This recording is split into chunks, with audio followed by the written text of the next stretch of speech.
হরত আদম মানবজাতির প্রথম মানুষ এবং প্রথম নবী। আল্লাহ তাকে মাটি দিয়ে সৃষ্টি করেন এবং রূহ ফুঁকে দেন। আল্লাহ তাকে জ্ঞান দেন এবং সব কিছুর নাম শিখিয়ে দেন।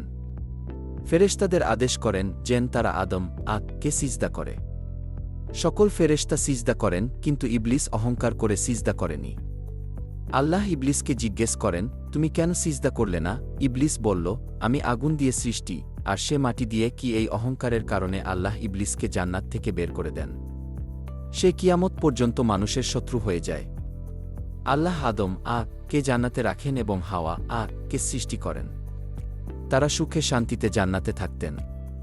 আল্লাহ বলেন, তোমরা সব কিছু খেতে পারো, কিন্তু এই গাছের ফল খাবে না। কিন্তু শয়তান ধোঁকা দিয়ে তাদের সেই গাছের ফল খাইয়ে দেয়। তাদের লজ্জাস্থান প্রকাশ পায় এবং তারা গাছের পাতা দিয়ে নিজেদের ঢাকেন। আল্লাহ তাদের জান্নাত থেকে পৃথিবীতে পাঠিয়ে দেন।